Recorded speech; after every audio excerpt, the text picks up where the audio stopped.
times J, KD7ZYM. Well, talking about pocket knives, I looked over at my desk and found it belonged to my father from way back when. A little 1.5-inch, 2-inch blade on it.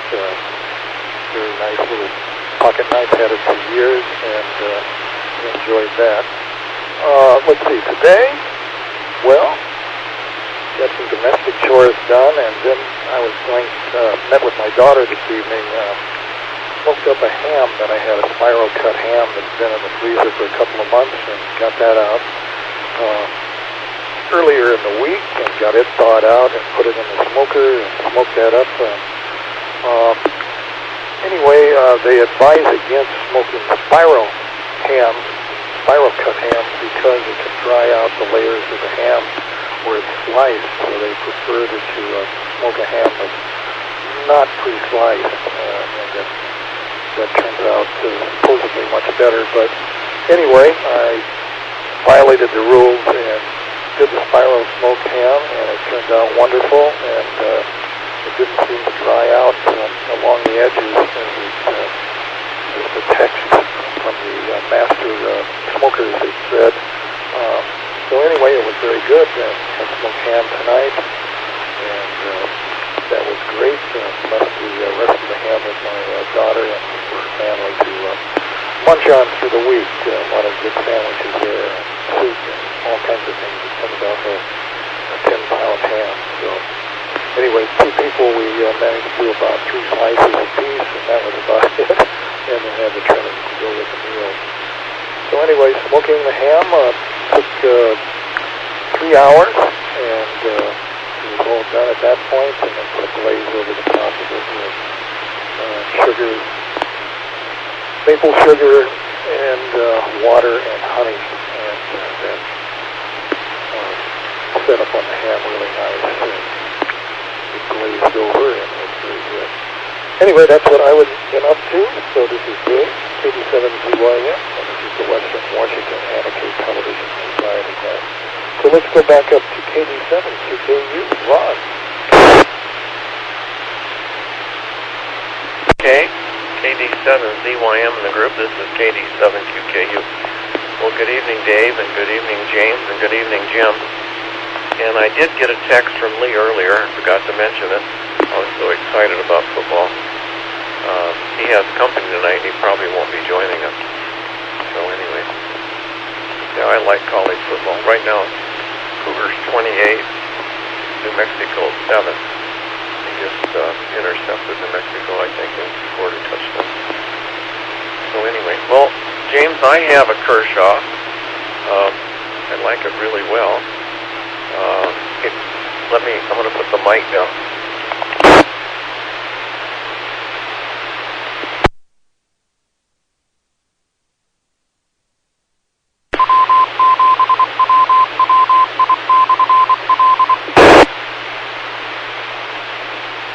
So it has a little kit and a little case, and it has 3 blades. One of them's a saw blade, and then of course this one. And I always carried it when I hunted. And if you had to butcher an animal, you had a little saw, and then you also had this blade. And what it does, it comes apart.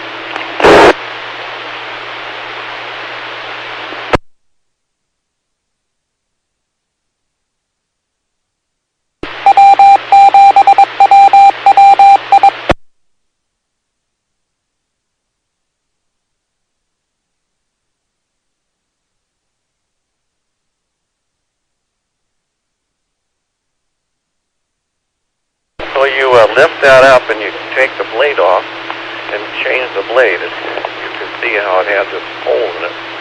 But yeah, slick knife. Yeah, that's such a nice knife. I'm going to have to go down to Walmart and see if they have one. I think I want one of those. I had a Gerber knife. Love this little Gerber knife. It was called a Gator. The blade didn't flip open. I want to see how that blade opens again too, James. It had a rubber handle. This one has kind of a rubber handle. It's real nice to hang on to when your hands are dirty and bloody and stuff. And anyway, this friend of mine, you guys have met him, Randy. He came over and it was his birthday, I guess. I didn't know it at the time or something. No, maybe he had just bought the knife. I don't know. It was my birthday. Anyway, he came over on the day of my birthday, and he just hands me this knife. He had just gotten it, and it was this little Gerber gator. And I said, gee, thank you. Gee, yes, it was a nice knife. And I said, gee, that's a nice little birthday present. He looked funny. I kept the knife. I kept the knife for 20 years. And the last time I saw him, I gave him the knife back after 20 years. It was kind of a joke. But I kept it. I used it. Gee, I really liked it. You know, it was a locking blade. It was kind of a rubber handle knife. So anyway, yeah, that's my knife story. So show me how that blade flips out again, James. Back to net, KD7QKU. KD7QKU, this is Dave, KD7CYM, Western Washington Amateur Television Society net. Is there anybody else who would like to check in?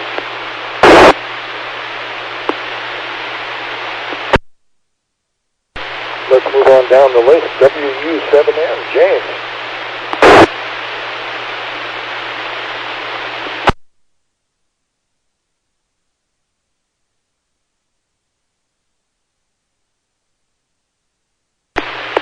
Well, you know, Dave, first of all, I'd like to say it looks like you've got quite a antique there.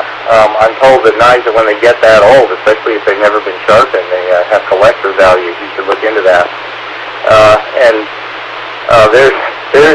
I think the Gerber's tagline is here, carry a knife to the last generation. Well, yours lasted 20 years before you had to go back to the owner. Pretty good. So that's the one that they're now, Gerber's marketing under the name Gator. And this opening system is kind of interesting. It goes under the title of Speed Safe. I guess it's a way of getting a blade open with one hand for people who need the tool, and yet it doesn't, you know, risk cutting your own fingers off or something. And so that's how it opens. You have a thing on the back here, and there is some sort of like almost like a little clockwork spring. I tried to, you know, this is one of those things you really wanted to figure out how exactly this thing is working, but you know if you ever took it apart, you'd probably not get it back together again. But for $11, I might just risk it and see exactly how this works. Because there's some kind of little coil spring in there, because once you begin this process of pulling this back, it does just pop open. But apparently, unlike the so-called switchblades or gravity knives or whatever, they're okay to carry, and this one is so small, although it looks a lot bigger on the screen, doesn't it? It looks huge on the screen. Interesting. It's just a little utility knife. And I suppose if you're just trying to open boxes, you might be able to just use a standard utility knife, but sometimes when you actually have to saw on something, it's nicer to have a blade as opposed to just a point and a little razor blade. At least that's what I found in some of what I do. Well, so anyway, that's it again, and so let me go ahead and turn it back to the net. So this is James, WU7M. Let's get an idea up there. With red, green, blue coming through, at least on my loopback circuit tonight, very nicely. And don't know if that's showing. Yeah. Fine. Anyway, so I'm back to a nice stable picture. WU7N. Going back to you, Dave. This is WU7N in the group. WU7N. Let's go to N7QO. Jeff.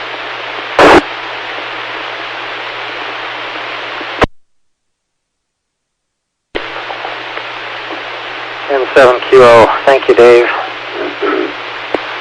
Well, wow, gentlemen, that's pretty cool. I've got something else for show and tell here, too. This, I've got one. This is a pocket knife, and I don't know if you can tell, it's sort of a bone handle. This side of it, the bone is broken. It's just been around too long. This is a Camillus. It says New York. What you see is the long blade. You can probably see over here the remnants of a second blade, and over here the remnants of a third blade. This has been around the block a while. I inherited this from my father. I'm going to guess this is about 100 years old. and it certainly has about that much use on it. I know I've been sharpening on this for a long time, and for that matter, I'm sure my father has as well. So I guess he was responsible for breaking one of the blades, and I was responsible for breaking another blade. But there's one that's still undamaged here, although it's a little thin from being sharpened so much. Well, that knife that you've got, which is a convertible, looks pretty cool, Ron. I have one. This is what I used to use when I was backpacking. Back in the day, I did a fair amount of backpacking. This is just a wood saw, and it folds up. There's a locking button on here, and it snaps and it locks in the open position. Let me reset.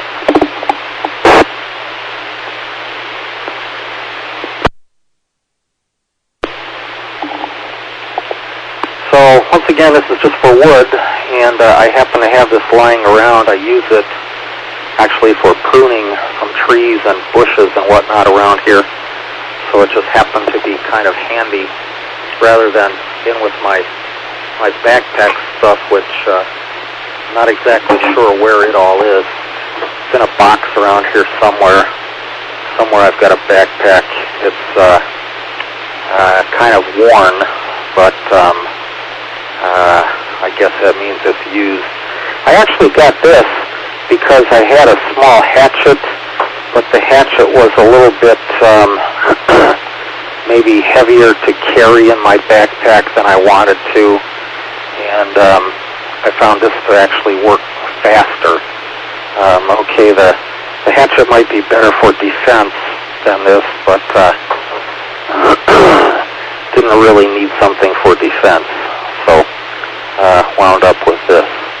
But all of that looks pretty cool, and yeah, there are definitely some older pieces of equipment out there. I agree, if there's something that's, especially that hasn't been sharpened yet, that probably has quite a bit of value. Unlike this thing of mine, which most people probably would have thrown away 50 years ago or so. I don't know why I wind up with this stuff, but well, I do. It's a flaw in my character, I suppose. What can I say? KD7ZYM and 7QO.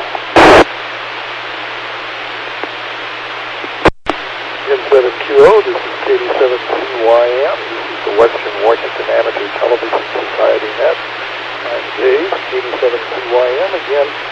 Well, let's see. It is dark outside already. It's sunset prior to 8 o'clock this evening. And boy, it got dark quite rapidly outside after the sun went down. Looking at the thermometer outside, I've got 72 degrees outside, so it's cooling down.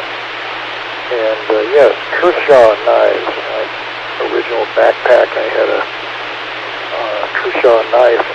They were made in Portland to start with, and then they started in the early 70s, started having their knives made in Japan. And so I don't know whether they're currently having knives made, if they're made here in Portland anymore, or if it's a Chinese or a Korean type of knifery that's happening these days, where the plates are originating from. Well, anyway, that's my Kershaw story. And so let's go back up to Ron, 87QKU. Okay, thank you, Dave. KD7QKU. Well, I've had a lot of knives in my life. I came over here once when I was in high school for a basketball tournament, and I bought a stiletto. I can't remember if I bought it in a pawn shop or in an Army surplus store down on the waterfront. Someplace I bought this black stiletto. It had about, I don't know, it was illegal. It had a real long blade in it. And it looked, when it was open, it looked like a dagger, and it had a lock on it, and it had a button. And supposedly, the button, you push the button, and then the blade would kind of like flip out. but it didn't flip out. They weren't made to flip out, I found out. I assumed that when you push the button, the blade flips out, but it didn't. And I was told that no, they don't do it. You have to flick your wrist. When you see the guys in the movie have the stiletto, it's the flick of the wrist. So anyway, I ran into some guy who was a sailor or something in some bar. I don't know. But I was a high school kid. We were over here drinking and having a great time. Anyway, he showed me how to use it. So you take a paper book match, and then you burn it, of course, and then you split it in half, and you fold it over, and you put that underneath the blade. Then you close the knife. So then when you push the button, the blade comes out just a little bit. And then you catch it with your fingers, and you snap your fingers. And when you snap your fingers, you flip your wrist, and the blade pops up. Really slick. When you know how to do it, it's really slick. Let me let it drop. So I had that knife for a long time, and then somehow, someplace, this kid saw it, and he wanted it really bad. Oh man, did he want it. Well, he had this little 8-foot pram, and I was always great at trading things, so I told him, I'll trade you this stiletto for your 8-foot pram. He thought about it for a few minutes. He said, okay, and I said, but you have to give me the oars too, so I got the 8-foot pram and oars for that stiletto. But anyway, if you knew how to use it, it was kind of neat. It was all in the flick of the wrist. You snapped your fingers on the blade and flicked your wrist. I don't know if any of you have ever seen one or not, but anyway, that's my stiletto story. Back to that KD7QKU.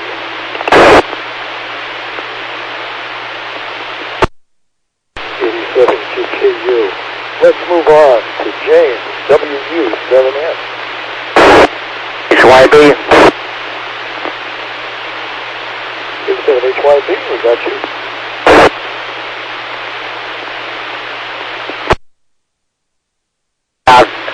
I'm going to be in and out, Dave. I just saw that check in to let you know I was still alive. But I've been up to my elbows and stuff here in my shop, and just haven't had the time to work on restoring my equipment. K7HYB. K7HYB, got your 17. Thanks for checking in. Again, moving down. WU7M, James.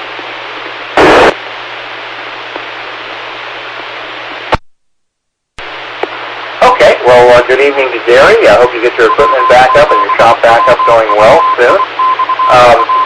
Ron, I tried to mention it last time around. I think that Kershaw concept of different blades on a handle is a really good idea. There was a situation where I thought I might have to butcher an animal back in June, and it just didn't work out. But I was thinking I didn't have a saw with me, so it would have been kind of hard to do the pelvic bone. This knife here, this is a buck knife, and it's not as cool as the stiletto, but it worked on this idea that you used your thumb and finger and then opened it like that. And you could open it, and the lock is on the back here, right here, and you push to make that come down. So don't know how well that's coming through. But anyway, you had to be a little bit cautious if you made this knife razor sharp and you grab it with your fingers on one side and the thumb on the other. You have to be really careful, but you can also do the same thing. You can flick it and it just comes out very quickly. And don't have enough frames per second transfer to actually show that very well. But anyway, that was a little knife I carried, and this edge right here fits really very nicely along the wallet that I used to carry in a back pocket, which I no longer carry in a back pocket anymore.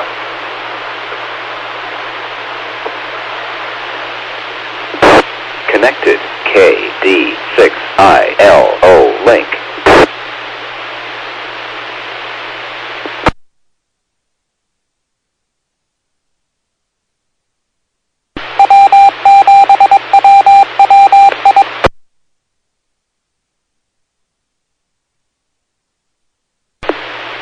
And the net acknowledged Mario, KD6ILO, checked in.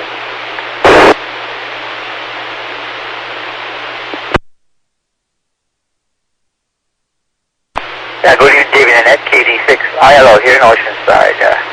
Hard copy. quieting.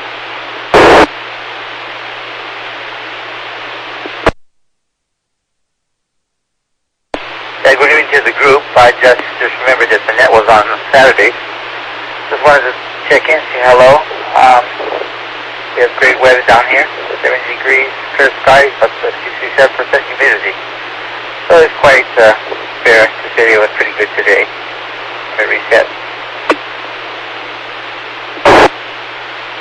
I just was working on my repeater controller today. We took the main controller off the system today and put the backup on there to tweak on the matrix controller for the video inputs for the different receivers.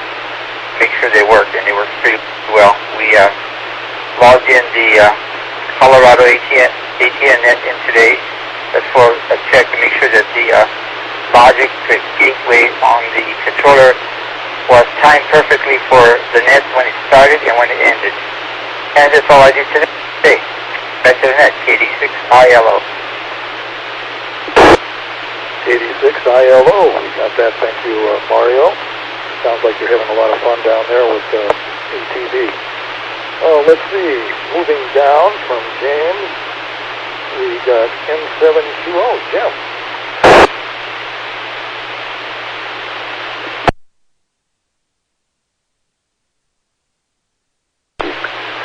N7QO. Thank you, Dave. Well, hi, Mario. And actually, I guess I didn't say hi to everyone else yet. Dave, Ron, Jim, and Gary. Gary, we caught that you're in and out, but you're probably around the shack there listening to us, so good to hear your voice anyway.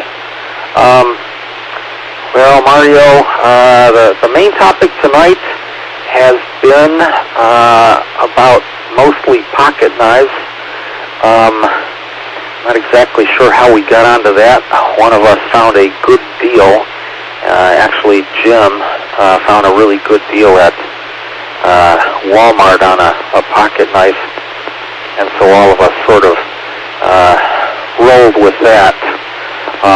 Except then Dave kind of diverged a little bit. He was talking about food. He's talking about preparing this wonderful ham, and that's making me think about saying goodnight to everyone and going and getting something to eat. But I'm hanging around. And Ron, in that trade, it seems to me you got the better deal trading that knife. So that's good. Let's see. Mario, sounds like there's some progress going on down there. Can't say much of anything up here. We're still here. We're still plugging away. But that's about as much as we can say, I guess. K7ZYM and 7QO. K7QO, this is KD7ZYM. And again, this is the Western Washington Amateur Television Society net on the 08 machine. So anyway, that's where we are tonight. The discussion has been pocket knives, that I diverted to smoking a pyro cut ham. And I used to finish that up this evening. Boy, it's going to make some great sandwiches. The smoke is just around the outside edges of the ham where it's cut, and it just adds a little bit of a nip to the flavor of the ham when you bite into that little outside edge. Of course, it browns up too with the smoking. It makes it very good, and then there's a smoke ring inside the ham where it's been smoked. So, anyway, very tasty. No extra spices and rubs. The only thing, use honey and use some apple juice and vinegar, apple cider vinegar on the outside, sprayed that in the smoking process. So that's pretty much what I did here. So let's see, we made it down to the list. Let's go back up to Ron, 87, KU.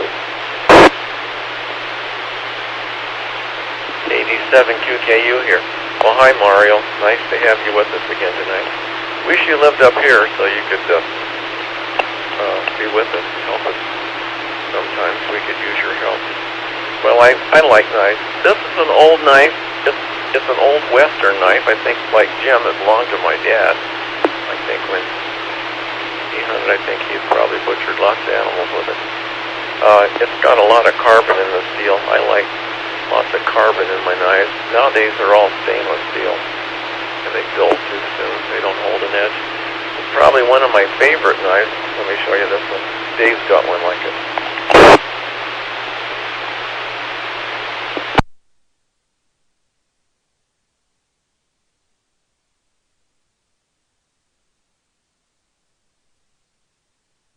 A military knife.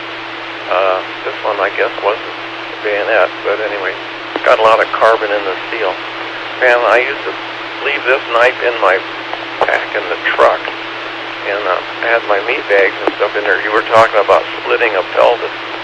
So you take this knife, and you take a piece of wood, you know, like a club or a mallet, and you can split a deer pelvis with this knife, just beating on it.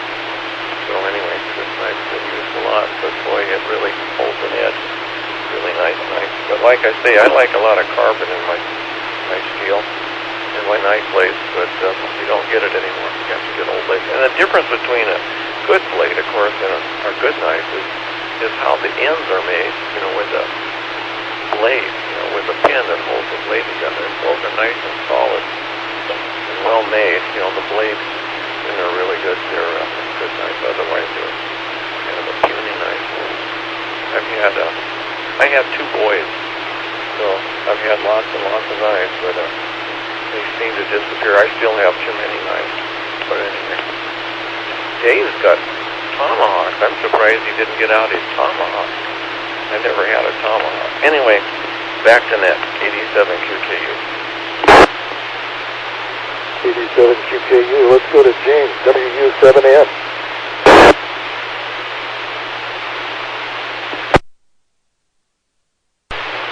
Oh, okay. Trying to do a little better than the last time around. I guess I got cut off. Is that correct, Dave? I don't know how far I got along. Oh, you were fine.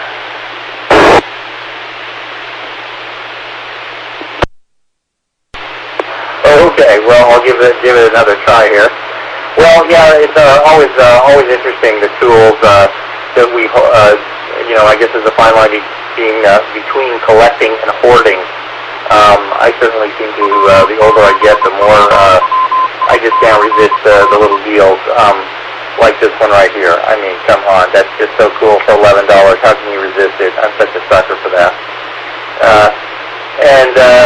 Anyway, I noticed that I got this, an error occurred, please try again later on our website, so I'm not quite sure what's going on with that. I don't know if that's what Mario is seeing or not. But trying to reload there, I'm not sure where that's going. Anyway, just remain with Mario or anyone else. That was the sourcing on this. Kershaw seems to make a good product. It's a new company for me. I think they've been around a while. But anyway, this is the first product I've gotten from them. So anyway, let me see if I can reset here. Hello to all, especially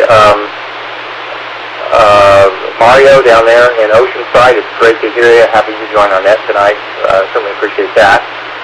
And I see you on Echo Link there, KD6ILO-L. I was curious to know what the -L is for. So anyway, that's a picture of me there. Still a little washed out. Let me try turning my drive down a little bit. I don't know if that helps any or not. Now, anyway, this is James, WU7N. Let me turn it back to Dave in the Western Washington Amateur Television Society group. WU7N. Let's see if we can inject Mario in here now. KD6ILO, if he's still with us.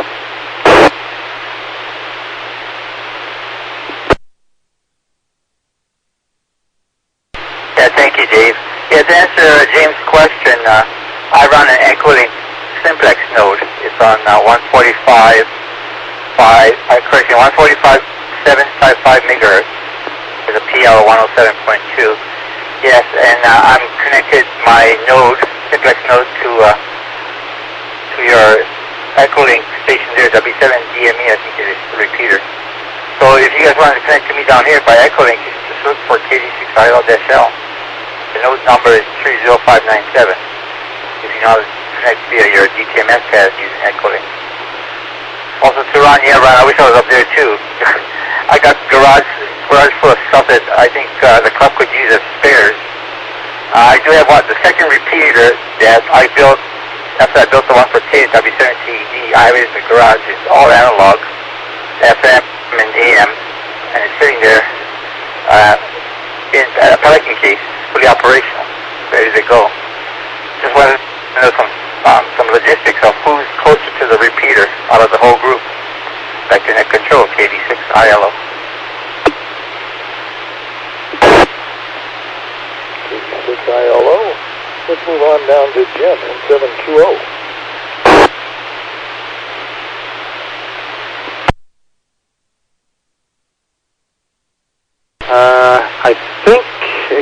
I think after Mario goes to the top of the list, which is you and or Ron, but I'll take it again if you want, Dave. What do you think? Sure, I injected Mario between WU7N and you. Okay. Well, let's see. Mario, W7TED. We have heard that before.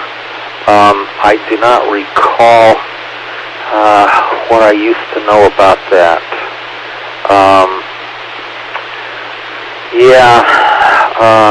We've had some of our equipment kind of disappear, some from the repeater site years ago, and some things more recently from maybe about 3 or 4 different members who are now silent keys. And I don't know. We're having some difficulty, I think, getting people interested in amateur television here. We expected that now that we're broadcasting on the internet, it may stimulate some interest, but although several people have indicated an interest, they did not seem to have a clear shot at the Cougar Mountain repeater on which our television repeater is located. So that's been a complication for us as well. But we remember when you went down to California. Not exactly sure. Hope it was a better job. Hope it's worked out well. I know that the weather down there sometimes has not been real good. Lots of fires, flooding, mudslides. I guess everywhere you go there are problems. This summer has been just extraordinarily bad, I think, for the entire country, weather-wise. And now it looks like there's a hurricane making a beeline for the east coast of Florida, or possibly South Carolina, maybe somewhere up in that area. Still has yet to determine its final course. But anyway, good to hear you back in there. KD7ZYM and 7QO. KD7ZYM, this is the Western Washington Amateur Television Society Net. I'm Dave, KD7ZYM. Yeah, when it came to knives out in the field and backpacks, I had a K-bar knife, which was a military knife primarily issued to Marines during the Second World War in Korea. But also during the Korean War, K-bar came out with a 3/4-inch model of the K-bar, and that was carried by pilots. And I managed to climb onto one of those in my kit. So it wasn't quite like, well, I always felt the full-size K-bar was like carrying a bayonet on the side of your belt, because the blade was about 7.5 inches long, and it was a pretty big blade. But the pilot's version was about 6 inches long, which was a little more desirable for backpacking and moving along on trails. So that's what I had, and still have it in my emergency kit. Well, from that, I'll open it up. If anybody else would like to join us, this is the Western Washington Amateur Television Society Net.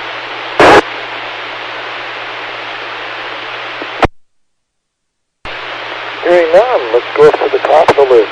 87QKU, Ron. Okay, thank you, Dave. KD7QKU. Well, Mario, if you're still listening, there was a bunch of, amateur television equipment and a repeater, down in Tacoma. Somebody had supposedly a repeater. They had it for sale over in Puyallup. We never saw it, but a guy up in Port Townsend bought it, and he was going to put it on the air. He, I can't say the name. Is it Lynn Mountain? He had a repeater up there, and we were thinking about maybe somehow we could link them or something, link them through the internet or something. I don't know, but anyway. But he was a young guy, married, but he was an electrician or something. Anyway, he went away to work, and apparently he's still working. He never showed up again. I haven't never heard of him. And then there was Scott, KB7N, and Ted, W7TED, both in Tacoma. And they have a repeater. Maybe you build it, I don't know. It's kind of over by Browns Point, and it's in a rental house. It's on a tower in the backyard. Well, those guys all passed away, and we have a friend, Richard K7ITX. He went to school with those guys and knew them, and he can't see our Cougar Mountains so well, and he also has antenna restrictions in his neighborhood. Let me let it drop. We were never able to get him on the air, but anyway, he gets on here with us once in a while. So he knew those guys in Tacoma, and supposedly they were going to give all that equipment to us, but we have never yet received it after they'd all passed away, and this one guy's wife kind of got it. So I don't know, but I guess it was supposed to come our way, but like I say, we've never seen it. But it'd be awful nice if you were back up here if we could get a whole bunch of repeaters. Then we had this guy down, Jim, I guess his name was, another Jim, down in Nodell, I think his name was. He was down south towards Chehalis, Centralia, and he was really interested in digital. In fact, he bought a bunch of digital equipment, and he couldn't get into Cougar Mountain, of course. I don't know, we haven't heard from Jim for a while either. He was an older guy like we all are. Maybe something happened to him. I have his phone number, I guess I should call him. But anyway, we're just sort of stuck in the mud up here, I think. Back to net, KD7QKU.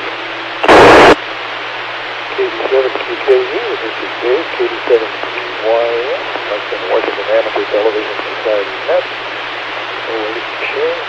Voice transmission aboard the Western Washington Amateur Television Society Net.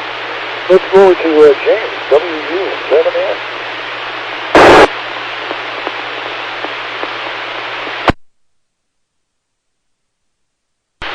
Well, thank you, Dave. I wanted to answer a question I jotted down.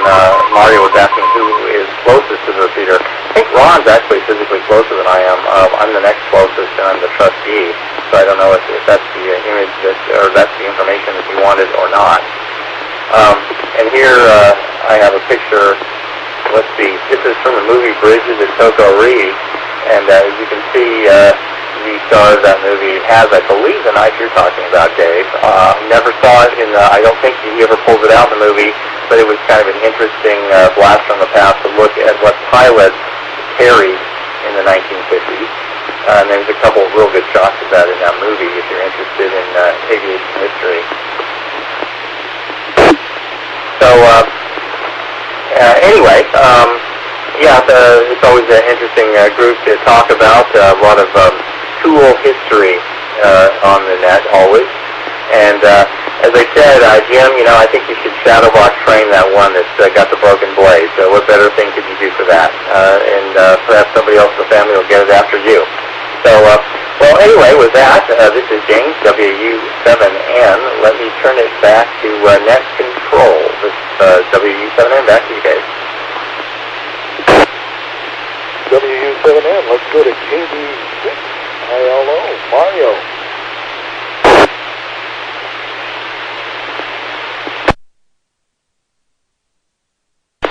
Thank you, Dave.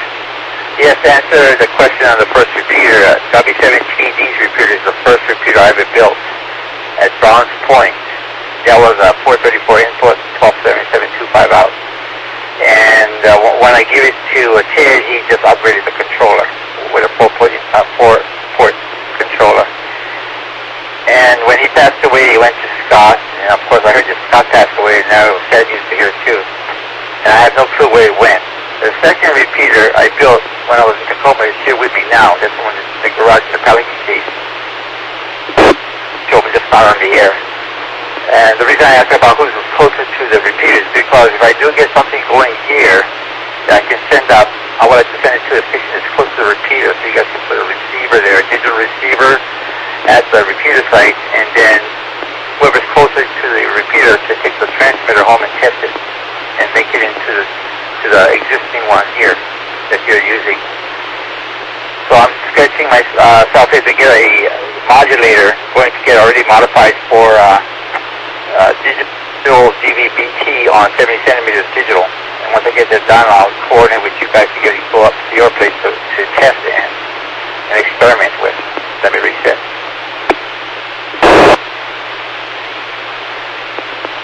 And I'll go through my inventory to see what I can release from here and then ship it out your way. And I'll let you guys know how to coordinate. Right to Net Control Dave and Ron and everyone else. Thanks for letting me join the net.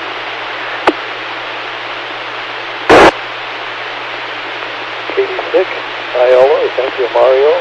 That'll be a great thing that might get us moving towards digital up here in Seattle. And moving down the list now, let's go to N720, Jim.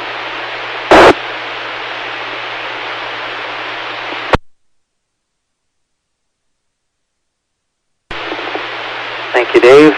N7QO. Well, that sounds good, Mario. We have discussed on a number of occasions in the past installing another receiver for digital, and then working our way into digital, but somehow we never quite got around to that. The dynamics of things, people have been moving around here, and people have been going on and off to work, or on and off whatever, doing various things with family and or friends. So you're kind of catching the bulk of us here in Seattle at the same time. Frequently there are fewer people than what we have right now, unfortunately. But that would be good. I've always been just a little bit apprehensive about digital. Although I really think we should try it, and I would like to encourage it. But a couple of us, like me and probably Gary, K7HYB, we are kind of out in the fringes. I'm looking through a forest of trees, and there's not much that I can do about that. So the analog signals kind of make it through there. They may be a little bit weak, but usually they make it. And digital, either it's there or it's not. So I would like to reset.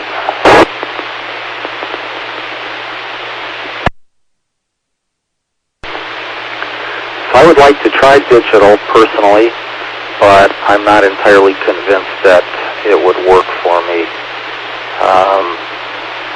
But worth a shot, either it's going to work or not.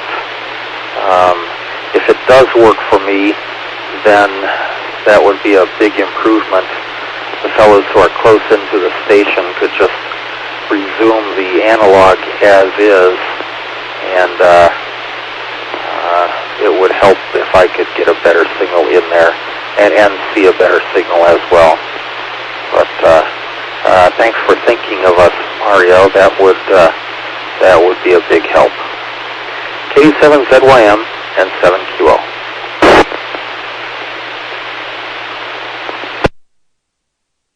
And KD7CYM. Well, it's been a very interesting net this evening. It was great to have Mario drop in on us. Unfortunately, Gary couldn't stay too long, K7HYB. And as we move along here, we're going to just moving again to get through a bunch before we call it quits for the evening. So let's go back up to KD7CKU. Ron. Okay, well, thank you very much again, Dave, and the group, KD72KU. Well, Mario, I'm just a plug-and-play guy. I can't build or do anything, hardly. And then probably the one in our group is Rob, K7QJ. That's his new call sign. He's the electrical engineer anymore. Lee, of course, N7KC moved up to Port Angeles, so he's out of the picture. Gary knows a little bit. I don't know. Jim, N7QO. I don't know exactly how much he could do. But I don't. And Dave, everybody here is smarter than I am. I'm just the dummy. Like I say, I'm plug and play. But yeah. And then I don't know. Over on the 14708 machine, there's this Rich. I think it's KE7BJI. Sounded like a pretty sharp guy. If we could maybe ever bring him into our group, maybe he could help put some stuff together or build some stuff. I never met the man. Well, I don't think I did. Nothing to that law for him. But he sounded pretty technical and smart when he was talking to us a few times. He put all the coax together, I guess, and we had to move the repeater up by Cougar Mountain over to another building. But anyway, we got the move taking place. Put all the big hard lines, all the connectors and everything on it, so I have a feeling he's a pretty sharp guy. So anyway, like I say, it'd be nice to have somebody here. And money, it just seems like none of us ever have any extra money that we want to spend on stuff. That's another problem too, it's always the money. All right, well, 73, everybody. It's been fun talking. Nice to hear from you, Mario, and see you guys next net. KD7QKU, back to net. Bye-bye. KD7QKU, we got a 73 from you, and let's go on to James, WW7ATS.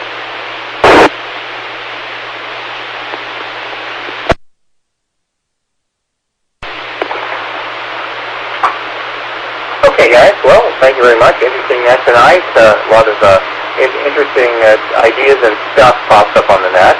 I'm interested in digital, but I think we would have to almost go in some sort of dual-use repeater, and I'd have to think about how that would happen. You'd have to have a receiver up on the hill smart enough to know whether analog or digital was coming in, and then the question is, what do you repeat it at? Anyway, something to think about. This is James, WU7N with Uniform 7 November in the group. 73s, everybody. Good night. WU7N, this is KD7CYM.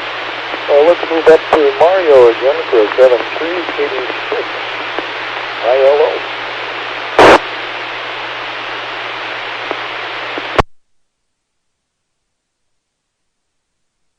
Thank you, Dave. Yes. For Ron's question, it's a plug and play. If you get the basic custom off-the-shelf stuff, it's plug and play. You guys already have most of the stuff. You get the antennas, the wideband antennas, and the coax. All you need is the receiver and one transmitter. Feed that receiver output to the controller if you have a spare input to the controller. And then you can feed that signal into the analog repeater and you'll see it. But actually the best way to do it is do analog and digital. And it's possible to do both outputs at one time. For the next net, lots of stuff. I do have a conference server set up for ATV on the internet. One day maybe I can take 4 people on the conference room. And if you guys want to discuss digital TV, I can send you guys the URL and we can have a conference on the computer. And I thought we can give you some pointers and also where to get the equipment. And also maybe if somewhere down the line, if you guys tend to sell some equipment off, I'll give you some prices on how cheap the receivers are. The best is to get the receivers first, and then once somebody gets the transmitter, just one guy sends a signal and see if you guys can receive it. Particularly, yes, you have to have a good line of sight. As you say, analog, you can get it too, but when it comes to digital, you get it or you don't get it. Anyway, I'll leave it till the next time. 73 guys, again, nice to have to join the net tonight. Take care. 73. 86 ILO, Mario, thanks for joining the net. Let's move on to Jim, M7QO.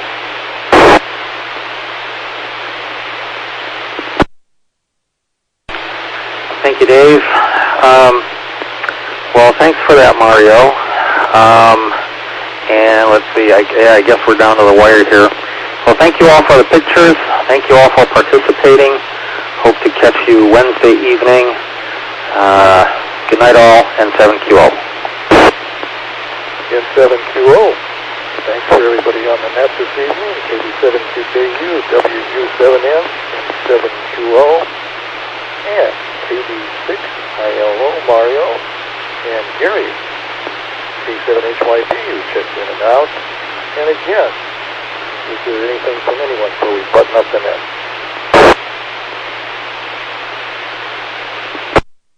Hearing none, we'd like to thank the owners and operators of the 08 machine, the CTAC Repeater Group, that allows us to have a net on Wednesdays and Saturdays between 8 and 9 o'clock.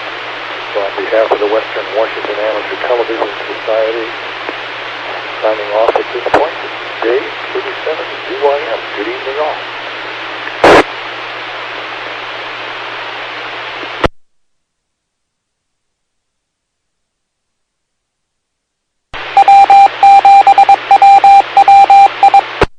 KD6ILO link disconnected.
timeout.